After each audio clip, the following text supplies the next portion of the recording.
gentileza, no Salmo 106, e depois nós vamos lá para o Evangelho de Jesus, após escrever o Lucas capítulo 22.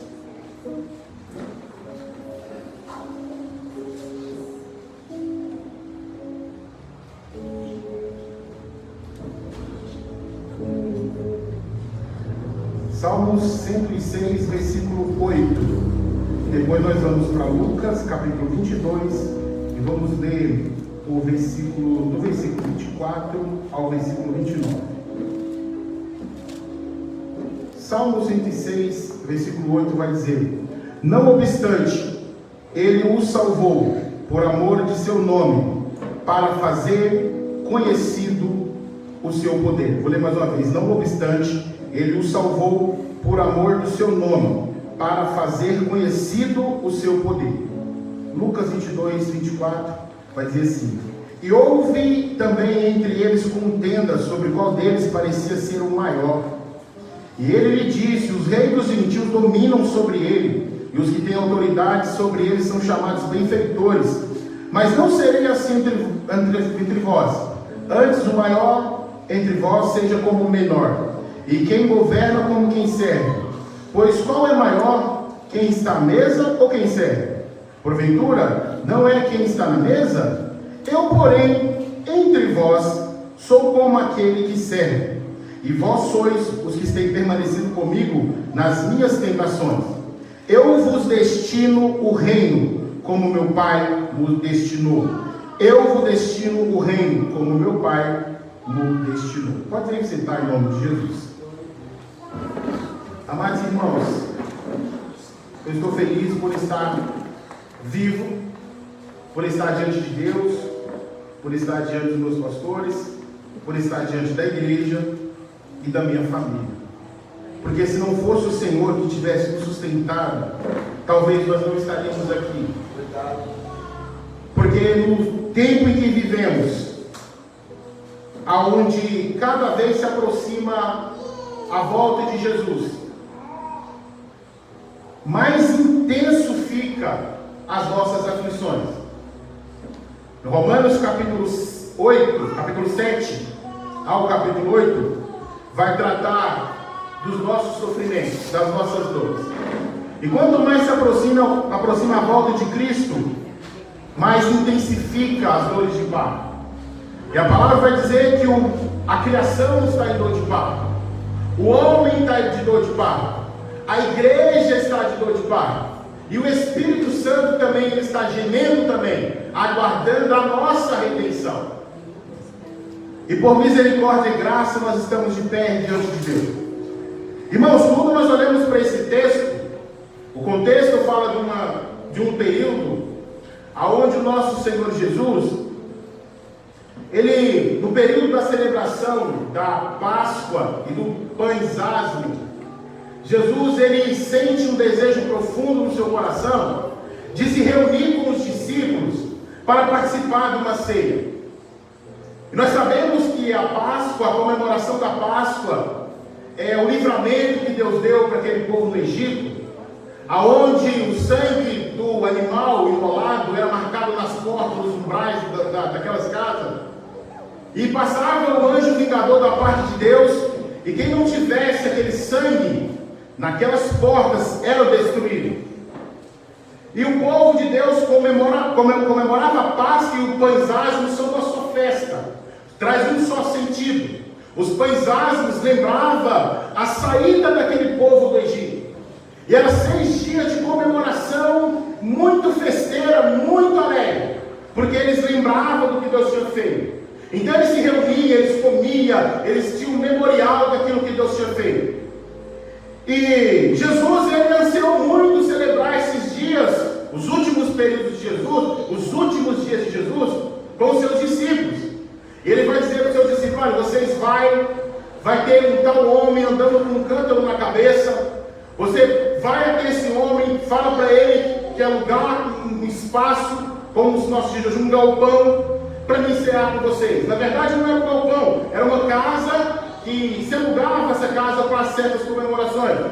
E Jesus, então, os discípulos preparam toda essa ceia para Jesus, tudo aquela mesa preparada, aquela mesa bonita, e eles primeiro chegaram, esperaram Jesus chegar, e Jesus chega e senta com os discípulos na mesa, e começa a dizer essas palavras maravilhosas que nós usamos para ser, que está no versículo 18 em diante, que vai dizer: e tomando o pão, e havendo dado graça, partiu e lhe disse: isto é meu corpo que é dado por vós, fazei isso em memória de mim. Semelhantemente tomou o cálice. Esse cálice poderia ser, é sugerido que esse cálice seja um dos terceiros cálices desta festa, dessa comemoração. Tinha períodos específicos que eles levantavam e tomavam esse cálice, lembrando da saída do Egito, e por isso naquele momento eles festejavam. E Jesus diz: tomando o cálice, depois de cear, depois de comer os pães ázimos, Jesus, num certo período de tempo, provavelmente na terceira taça, Jesus pega a taça, levanta diante dos seus discípulos e transfira essa palavra. E tomou o cálice depois de cear, dizendo: este cálice é o Novo Testamento no meu sangue, que é derramado por vós. E Jesus também não só comemora, não só fala com os discípulos, mas também traz uma situação chata. Jesus traz uma situação constrangedora naquele momento. E vai dizer assim, que havia um na mesa que iria trair o mestre. E por causa disso, houve um certo murmurinho, houve um certo desconforto. Um irmão começou a contar para o irmão, dizer assim, talvez Pedro olhou para João e falou: deve ser João. E João falou: não, eu não vou trair, deve ser Pedro. Pedro falou: também não vou trair, é Tiago, com certeza Tiago. E houve na ceia, naquele momento sublime, houve um constrangimento. E o texto em sequência vai dizer que Jesus pega, não nesse texto específico, mas Jesus pega um pedaço de pão, um bocado de pão molhado e coloca na boca de Judas. Judas sai da festa, sai daquele momento da ceia. Os discípulos pensaram que Judas foi fazer algo para Jesus, porque ele não tinha, pastor Silvio, o saco das moedas, o dinheiro da igreja, o dinheiro dos apóstolos, o dinheiro de Jesus. Então os discípulos não perceberam que era Jesus a Judas a priori.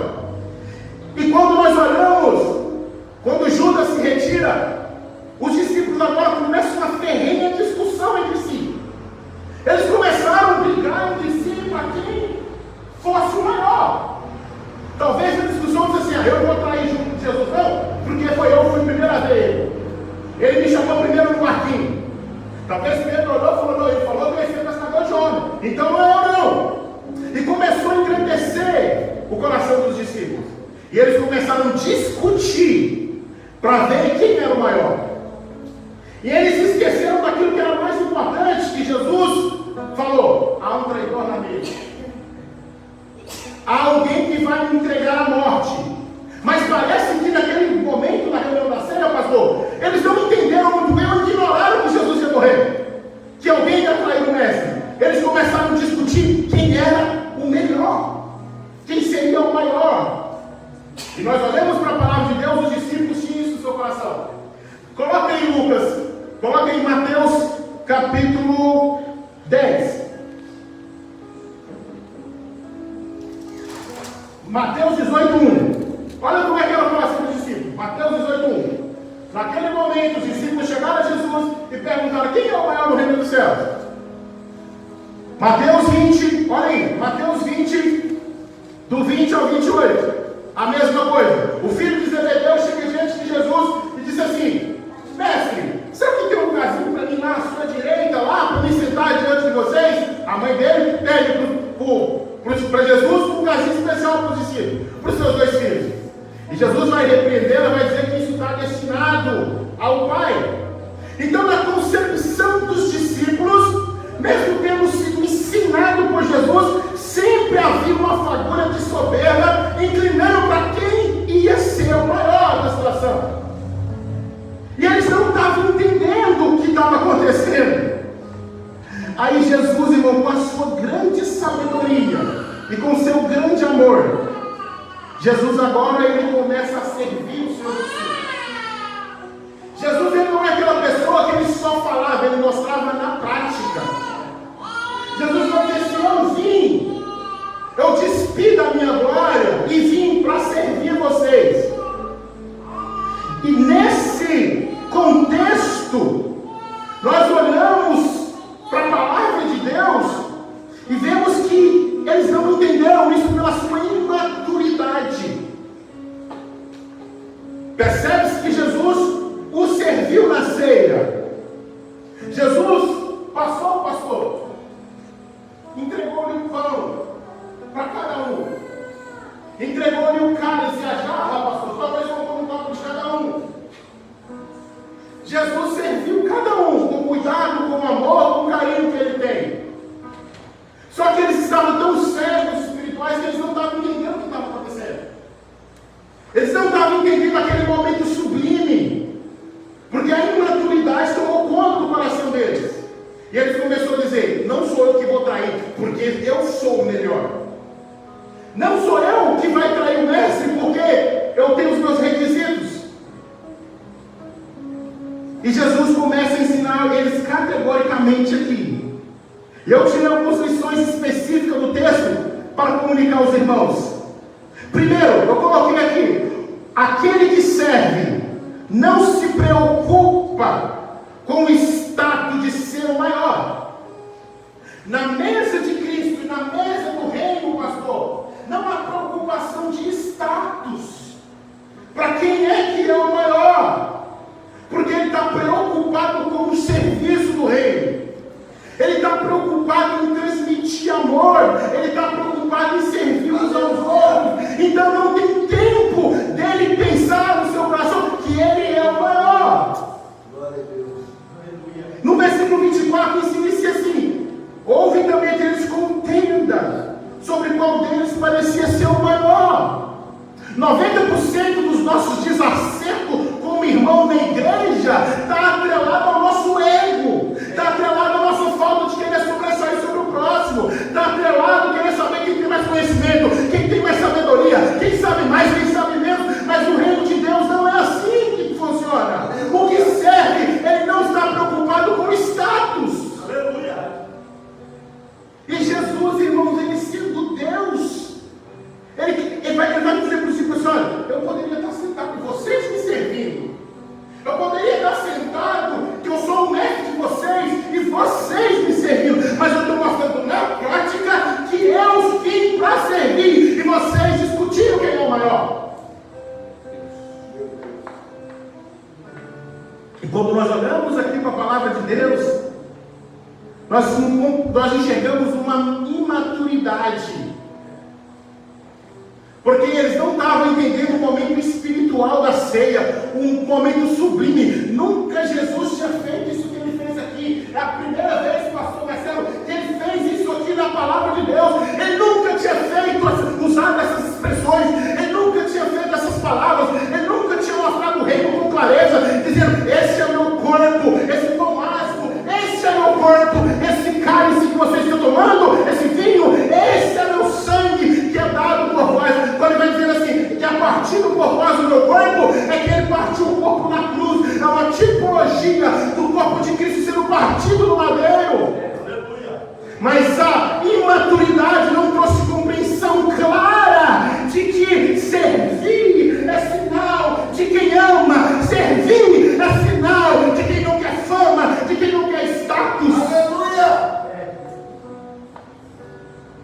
Porque quando nós olhamos hoje, o que está na moda é quão intelecto que você é, quantos livros que você já leu, quantas pessoas na pregação você já conseguiu conquistar. Irmãos, Jesus vai dizer que aquele que é o menor no reino, o maior no reino dos homens, será o menor no reino de Deus. Mas aquele que é menor no reino de Deus, será o maior dos homens, será o maior no reino de Deus. Essa é a instrução de Jesus para o discípulo, fazendo essas coisas. A segunda coisa: primeiro, não se preocupa com os status, em ser o maior. Segundo, aquele que serve não quer domínio sobre os demais. Olha o versículo 25 e 26. E lhes disse: os reis dos gentios dominam sobre eles, e os que têm autoridade sobre eles chamam benfeitores. Mas não sereis vós assim. Antes, o maior entre vós seja como o menor, e quem governa como quem serve. Quem serve, irmão, não quer domínio sobre o teu próximo. Jesus poderia ter chegado, irmão, bancado com a banca de Deus, né? Aquela banca pomposa, vindo nos melhores palácios, ter sido o homem mais famoso daquela época, porque a palavra vai dizer que ele é a sabedoria encarnada. Ele poderia ser o homem mais sábio daquele período, ele poderia ser o mais intelectual daquele período, ele poderia ser o homem mais rico daquele período, até mais que Salomão. Mas não, a Bíblia vai dizer que ele despiu da sua glória. E outra, ele não forçou ninguém vir para o reino, ele chamou, e ele vai dizer: aqueles que são minhas ovelhas, ouve a minha voz e segue-me. Não precisou de Jesus impor nada para ninguém, não precisou de Jesus ser como um ditador, não. Ele apenas falava, pregava sobre ele, e as pessoas chegavam até ele. Glória a Deus, aleluia. E aquele que serve não quer domínio sobre os demais. Quem quer domínio sobre os demais parte do pressuposto de que o coração está cheio de soberba, cheio de vaidade, querer sobressair, querer dominar as pessoas. Já viram aquelas pessoas que às vezes ela te manipula para você ser preso a ela a vida toda? Talvez no trabalho, há pessoas que te manipulam, ou manipulam o ambiente. Você percebe que tem pessoas manipuladoras, controladoras. A líder, a patrão, que às vezes não é, ele não é um patrão, ele se torna um chefe. Ele pensa que a empresa são tribos, são pessoas para uma tribo, que ele fala, ponto final e acabou. Jesus está dizendo: no meu reino não é assim. Ninguém sobrepõe sobre o outro. Ele vai dizer: isso é coisa de pagão, isso é coisa de gentil, isso é coisa de quem não tem a Deus, de querer domínio. Líderes aqui, por favor, irmãos de oração da EPD, todos nós somos líderes aqui. Tudo é pela graça, tudo é pelo amor, tudo tem que partir do pressuposto do dom do Espírito. Não é por força e nem por violência, mas é pelo Espírito de Deus. Glória a Deus, aleluia. E Jesus está dizendo assim: olha, entre vocês não será assim. Por que Jesus está dizendo? Porque esses padrões são padrões mundanos. Lá no livro de Jó, coloca aí, capítulo 25, versículo 2. Olha quem pertence ao domínio. O domínio e o temor do Senhor pertence a Deus. Ele impõe ordem nas alturas. Ele não pede, ele impõe ordem nas alturas, que a ele pertence. Então, domínio, temor e poder pertence a Deus. Você às vezes, como um pai, quer impor algo sobre o seu filho, não instruí-lo sobre a verdade. Você às vezes, como esposo, você quer usar da sua carta de casamento, como está lá o seu sobrenome, de você dominar a sua esposa em todos os aspectos. Não há diálogo, a sua palavra é a última e pronto, acabou. Que Jesus está dizendo para nós que aquele que serve não quer domínio sobre os demais. Aquele que serve, pastor, não quer esse domínio autoritário, esse domínio que às vezes constrange o irmão, porque enquanto você está dominando, você está esmagando o irmão, enquanto você está querendo sobressair, você está diminuindo o seu irmão. Eu acho que o maior pecado da igreja do século XXI é a soberba. O maior pecado da igreja do século XXI é a soberba no coração. Porque Jesus, irmão, ele vai dizer assim: entre vocês não é assim que funciona. Entre a igreja, pastor, entre nós, tudo tem que ter um comum, um senso comum para um melhor andamento do reino. Com certeza o pastor João Pedro conversa com o pastor Marcelo antes de tomar atitude. Com certeza o pastor Marcelo conversa com o pastor João Pedro, conversa com o pastor Silvio antes de tomar alguma atitude. E assim deve ser não só na partidária da igreja, mas também na família, também com os filhos, também com a esposa. Porque, irmão, todos nós, às vezes nós falamos assim: ah, é minha esposa, ah, é meu filho. Epa, não, senhor, antes dela ser a sua esposa, ela é filha de Deus.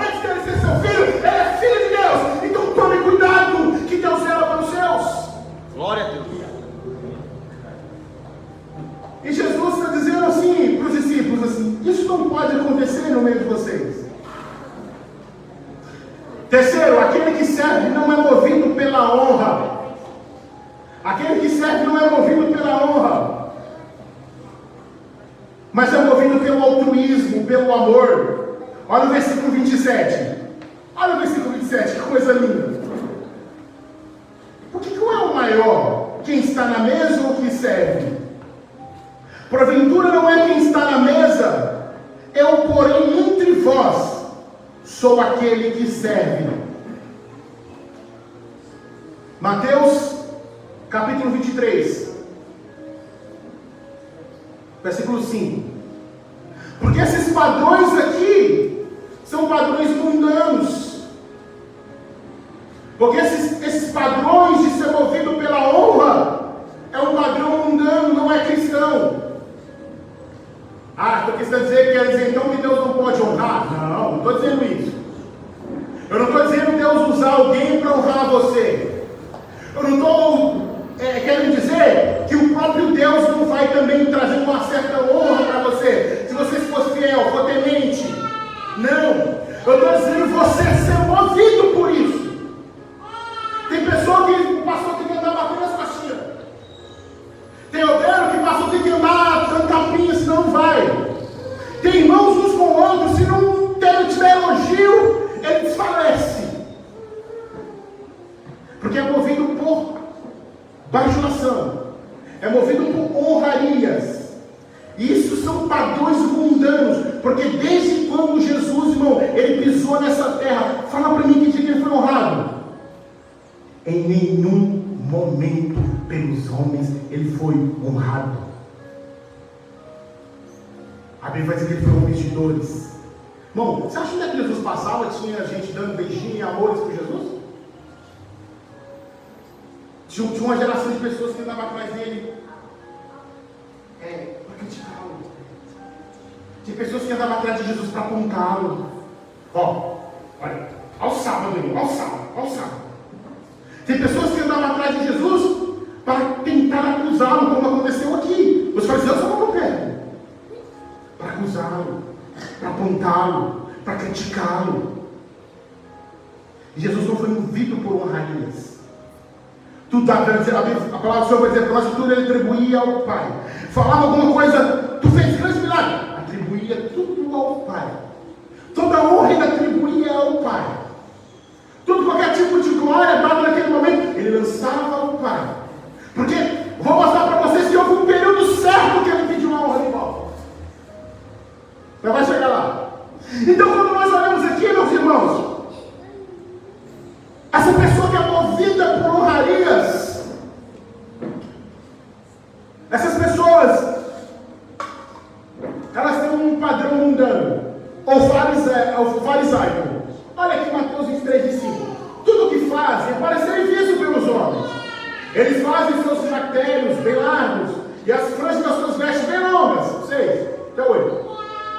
Gostam de lugares de honra, nos banquetes, dos assentos mais importantes da sinagoga, de serem saudados nas praças e serem chamados rabim, mestres. Mas vocês não devem ser chamados de um só é mestre de vocês. Irmão, olha que coisa linda. Um só é mestre de vocês, e todos vocês são o quê? Irmãos. Não entendi, o quê? Irmãos. Jesus está querendo dizer assim, aquele que serve não é movido por honrarias, não é movido por bajulações. Porque quando eu olhar para o rosto de vocês e vocês olhar para o rosto nosso aqui em cima, você tem que entender, está ali o meu irmão. O pastor usa uma frase que eu gosto muito. Ele fala assim, eu sou pastor, o que você tem um? Se não for eu, Deus levantou e coloca no meu lugar. Porque nós somos irmãos. A diferença é responsabilidade na vida de cada um de nós. Porque Deus deu o dom, distribuiu segundo a sua justa vontade. Porque às vezes tem pessoas que reclamam, mas Deus levantou fulano, Deus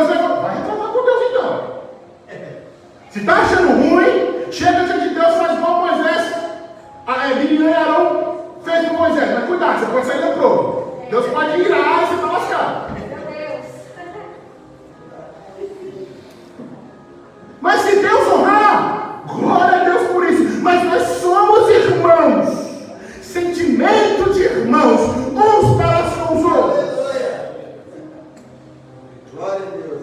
Porque Jesus está dizendo assim: isto, quem procura isso é o mundo, quem procura isso é o fariseu.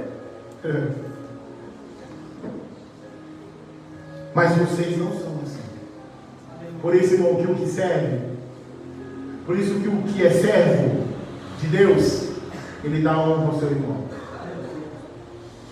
Ele sempre, o seu irmão é superior para ele. Sempre superior. Irmãos, todos nós aqui temos qualidades. Todos. Não tem nenhum aqui que não tem. O problema é que nós só enxergamos defeito.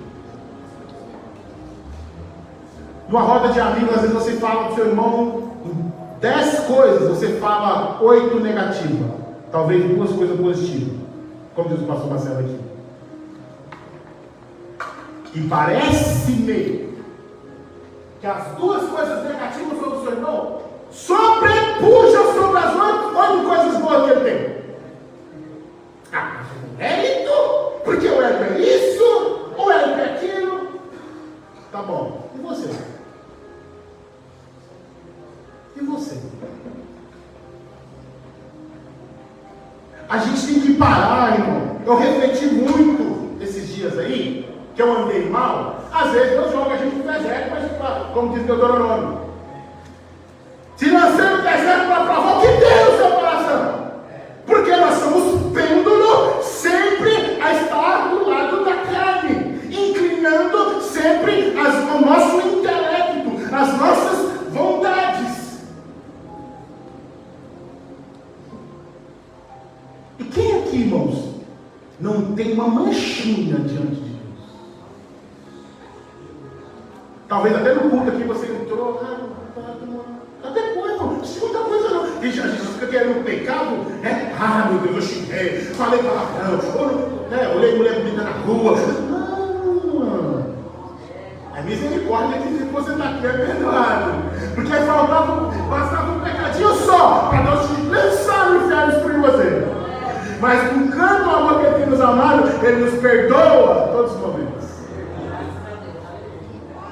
Então, irmão, Jesus está dizendo assim: aquele que serve não é movido pela honra, mas sim movido pelo altruísmo, pelo amor. Os fariseus faziam para ser bem visto. Ele fazia as coisas para que as pessoas olhassem para ele e dissessem assim: nossa, que obra, nossa, que pessoa, nossa, como ele fala bonito, como ele prega bonito nas praças, olha como é que ele é santo, até as franjas, olha que padrão, que beleza, olha que homem santo. Mas Jesus falou assim: vocês são sepulcro caiado. Você está só na aparência. Vocês colocam fardo pesado para os outros carregar, mas vocês não movem 1 centímetro. Jesus está dizendo assim: olha, isso é padrão mundano, mas vocês não, meus discípulos. Jesus está falando para nós, olha aqui, nós não funciona assim, amém ou amém? Amém. Nós não funciona assim, vai. Nós temos que ser movidos pelo amor, nós temos que ser movidos pelo altruísmo, nós temos que ser movidos pelo Espírito Santo, nós temos que ser movidos pela glória de Deus, pela glória de Deus. Porque, irmão, Jesus, Ele vai dizer assim: sou eu quem serve vocês. Irmãos, os puritanos, eles tinham uma concepção de como estava sendo a palavra de Deus ministrada, era o próprio Deus manifestando a sua palavra direcionada. Às vezes a gente esquece desse assunto, dessa beleza envolvente. Porque quando a gente está ministrando aqui, é o próprio Deus dando o quê? Quando a palavra está sendo pregada, Deus está dando o quê, irmãos? Pão. Alimento. Quando a palavra está sendo pregada, pastor, Deus está dando um alimento. Ele está dando um pão. Vou fazer uma pergunta: Jesus parou de servir depois subiu? Hã? Não, ele vai dizer assim, pastor, quando ele estava aqui na terra, meu pai trabalha, eu trabalho, e meu pai também trabalha até hoje. E Jesus, irmãos, através do seu Espírito, Ele está atuando hoje aqui, Ele está servindo hoje aqui, Ele está no seu coração te abençoando, Ele está no seu coração te confrontando, Ele está no seu coração te renovando, Ele está atuando, Ele continua servindo nós.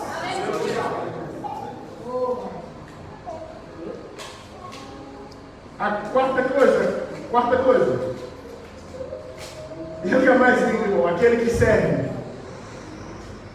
ele está destinado ao reino.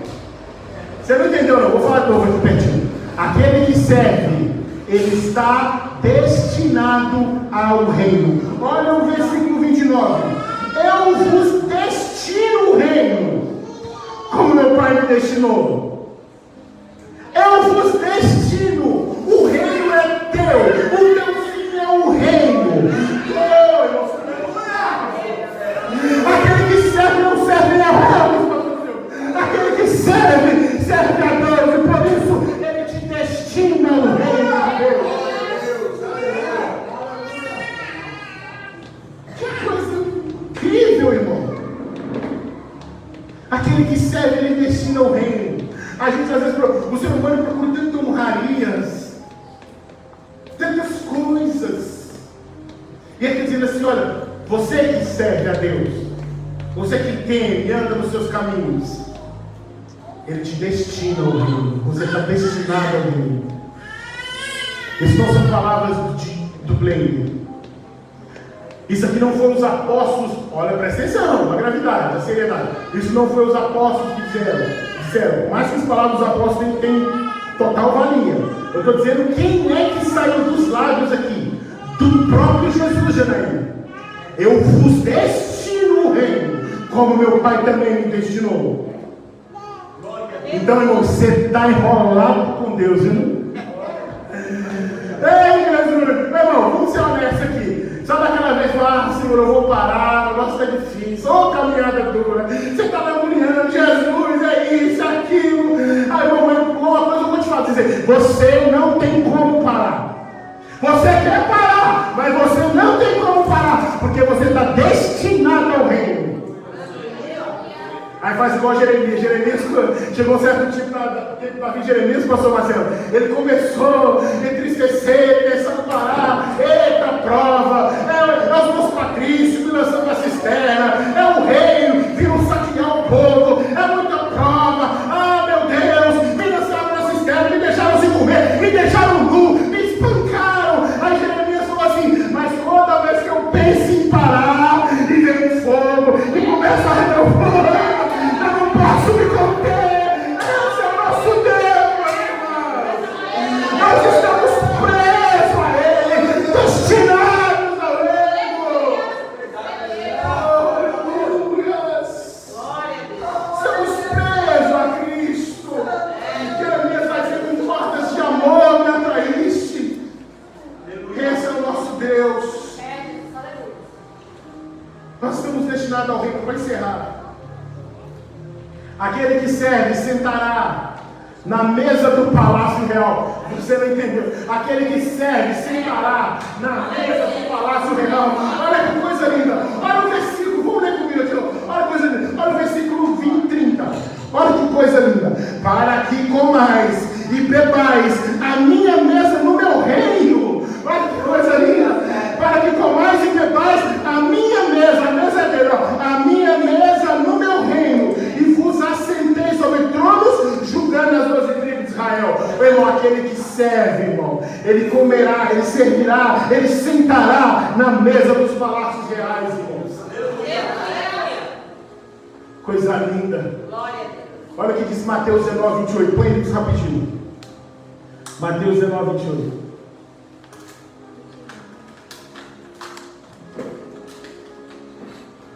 Jesus disse a vocês, digo a vocês a verdade, por ocasião da regeneração de todas as coisas, quando o Filho do Homem se assentar em seu trono glorioso, vocês, quem vocês? Quem? Você, eu, as coisas aqui, vocês, olha que coisa linda, vocês, quando se sentar em seu trono glorioso, vocês que me seguiram, também assentarão em 12 tronos, para julgar as 12 tribos de Israel. Olha o que nos espera para quem serve. Olha, nós servimos com o que nos aguarda. Vale a pena servir esse Deus. Eu vou fazer a minha aplicação para encerrar. Primeira aplicação, para ser servo, precisa de humildade. Não precisa ficar querendo gritar no peito e dizer quem é o maior. Para ser servo, tem que ser humilde. Verdade. Segunda aplicação, deixar o sentimento de sobressair sobre o seu irmão, de ter sentimentos elevados. Deixe isso para lá. O que é melhor está por vir. O nosso Senhor Jesus, irmão, ele chegou um tempo que ele disse assim, quando ele cumpriu todas as coisas, quando ele disse estar consumado, ele disse assim: Pai, agora me dá a glória que tu me deste antes da fundação do mundo. Vai chegar um dia, irmão, que nós de fato vamos ser honrados. E é esse dia aqui, pastor. Vai chegar um dia que, de fato, este dia, nós vamos ser honrados. Irmão, o julgamento de Deus será diante de todos os homens. Imagina o ímpio olhando para mim, para você. Venho eu, você coberto de glória, todo bonitão, todo lindão, com vestes santas, mais alto que a neve, pastor, sentado à destra de Deus, à destra do Cordeiro de Deus, e as nações olhando para nós, e Deus dando a sentença, e nós olhando e dizendo: é isso mesmo, Deus, é isso mesmo, Deus. Eu não sou eu que estou dizendo, é a palavra. Oh, irmão, é a palavra que diz essas coisas. Então, que honra será para nós, irmão? Que alegria será para nós em assentar-se à mesa de Deus. Que coisa maravilhosa. Deixar-se ser movido pelo altruísmo sincero, não para ser visto pelos homens. Deixar-no fluir. A gente está muito engessado. As pessoas às vezes não me abraçam de verdade, sabe? Um abraço, não dá um sorriso, é tudo meio maquiavélico, assim, sabe? É meio superficialmente. Não vale mais você ser sincero. Está com raiva do seu irmão? Pastor Marcelo, estou com raiva do senhor. O senhor me chateou. Mas não, seja honesto. Seja sincero. Aleluia. Seja sincero. E seja movido pelo altruísmo. Deixe-se levar pelo Espírito. Ô, irmão, Jesus levou um fardo, mas nós está colocando de novo. Ele já levou o fardo. Aí eu pego o fardo e coloco em mim de novo. Por isso que às vezes o cristão fica pesado. Ah, meu Deus. Oh, Jesus. É negócio de servir a Deus. É negócio de ser crente. Oh, Jesus. Não, você está trazendo cada vez mais fardo. Liberte-se.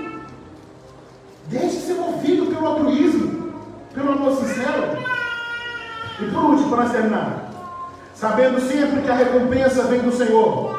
Ele é o galardoador dos seus escolhidos. Aleluia. Irmãos, trabalhe no reino de Deus. Trabalhe, prega o evangelho. Pregue, trabalhe. Evangeliza, fala do amor de Deus. Ah, mas eu não trabalho. Fala no trabalho. Ah, estou vindo no outro. Fala no outro. Ah, estou na rua com o vizinho. Fala com o vizinho. Começa falando de futebol, igual eu. Às vezes a minha tática, a pessoa vem e fala futebol. Ah, você viu o Corinthians? Ah, você viu o Corinthians? Ah, começa. Mas tá aí, já começa a entrar no evangelho. E Deus fala com a gente, irmão. Vou contar um minuto de testemunho aqui. Eu estava indo no carro para trabalhar. Pastor, esses dias. Passou na prova danada, em misericórdia. Esse pastor daqui, alguns irmãos sabem. Cheguei, entrei no táxi, no 99, fui trabalhar. Eu lá pensativo, irmão, de cacete, Senhor Jesus, o que está acontecendo isso? O rapaz estava dentro do carro assim. Eu parei, não fui pagar o cartão, ele pegou, ele não segurou nada assim, não segurou na minha mão. Ele falou assim: tem algo de Deus para te entregar, da parte de Deus para você. Eu falei: não, pode ser. Só, Deus manda te dizer que essa prova tem começo, meio e fim. Sossega, acalma o seu coração. Aleluia. E ele